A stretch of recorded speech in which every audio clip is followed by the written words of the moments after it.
So Disventure Camp Season 4 came out before I knew it.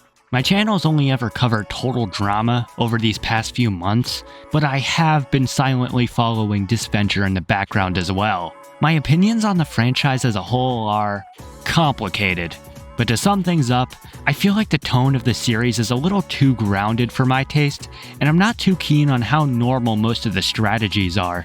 I prefer more of a caricature approach to writing these elimination games rather than just an occasionally low-key, occasionally trauma-dumping character. If you somehow can't tell, Jake is one of my least favorite characters in any fan season ever. He has no compelling interests or general abilities other than his trauma, and I can't bring myself to feel anything other than misplaced laughter whenever he's about to do some stupid spiel. And it's not like the other most prominent character, Rhea, is any better. She needed more quirks. Something beyond her general plotline to make me think this is a realized individual. If you're gonna get mad at me for comparing Disventure to total drama, I'm not gonna stop doing it. I can't help myself. Because someone like Julia has these elements that keep me engaged. Her cell phone shtick, that wannabe cool demeanor that easily breaks at an inconvenience. It's something. Because without that, you're stuck with tell, don't show dialogue. Which I'll give credit where credit is due, is improving, but it's also hard to ignore a scene like this. Glad some of us have a good head on our shoulders. Oh yeah, I'm all about giving good head.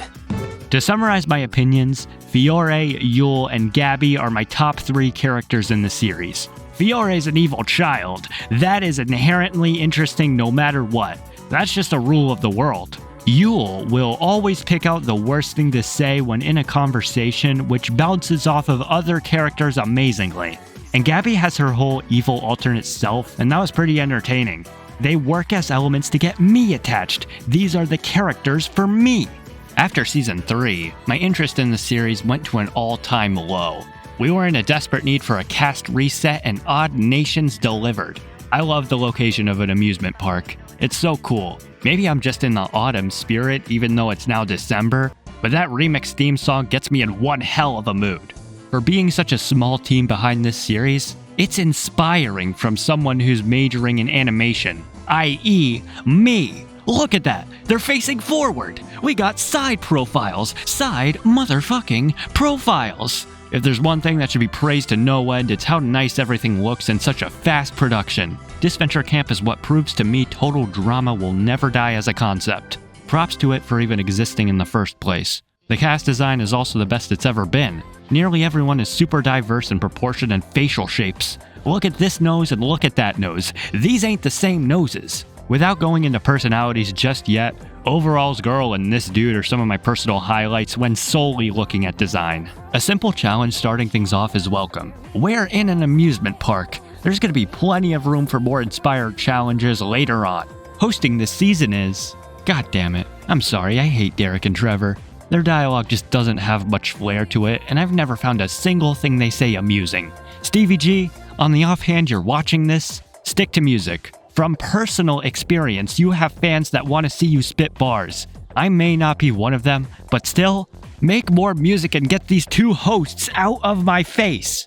I am not talking about Emily though. Nothing could make me hate her. You can say all you want, but Blanley is one of my favorite parts of World Tour, so this shit is just in my DNA. Back to Emily. Her voice actress is one of my favorites in the series, and it contributes to Emily giving off a fun demeanor that Crystal, Derek, or Trevor can't reproduce no matter how hard they try.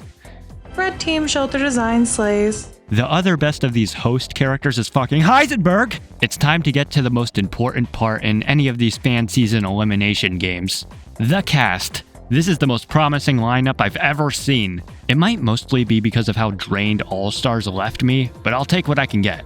I don't want to cover every character just yet, as some of them are just nothing, but there's a handful that have tempted me, such as Spencer. He was the biggest screw-up on his team after giving off the impression of being a smart guy. I personally don't care for his alliance play at the very end of the episode.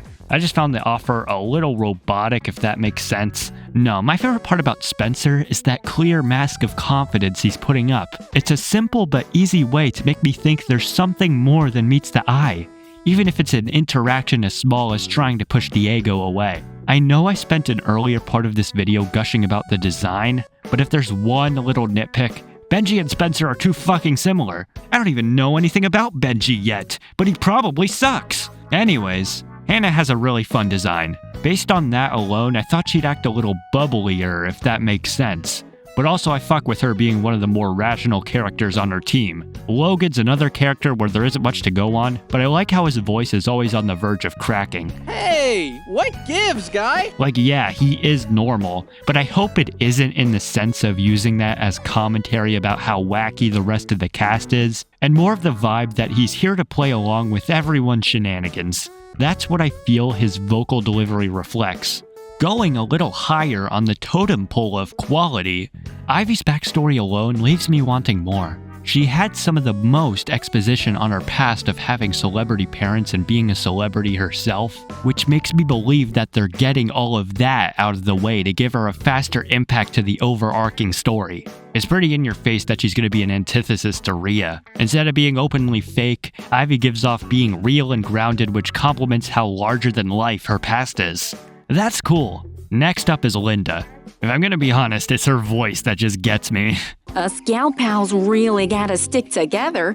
Like, okay, Principal Victoria. She's essentially a reality TV mom I'm sure all of us know in real life. Linda plays up being a threat, and I'm excited to both see it fail or succeed depending on what type of character she ends up being. I am not confident enough to make a villain prediction, but Linda having more of a mean streak, I think will complement how inherently comedic her presentation comes off as. She feels like a toned-down Yule, if that makes sense. But hey, even if she's a first boot, I know I'm gonna have so much fun listening to her goofy-ass voice. The other comedic character in my eyes is Ted. He's another character who plays up a big game, and I'm interested in just how underestimated he seems, despite how collected every other part of his character comes off as. Most things I said with Linda apply to Ted. I want to see him both get deconstructed as an overconfident player who's gonna fall apart fast, or an actual competent player who uses people's underestimations of him for his own personal gain. Who knows at this point? To finish off discussing characters, I have two immediate favorites after watching episode 1. One of these favorites is Tristan. They're given lots of chill dialogue which manages to stand out from the other characters' deliveries, while also contrasting Tristan's design, which is not what I'd expect from someone with their personality to look like. All in all, I vibed with Tristan's go-with-the-flow nature. They were able to fill that role super well, especially from a voice acting sense. Tristan carried the beginning of the episode by being able to function as that team's rock. If I had to compare it to anyone, it'd be Z, as crazy as it seems. They both give off a toned-down demeanor while still not sacrificing any wacky character elements of their own. Start taking notes, Ellie. This is sort of like a half joke. I know Ellie has like a different purpose in the game, but also I don't like her, so who cares?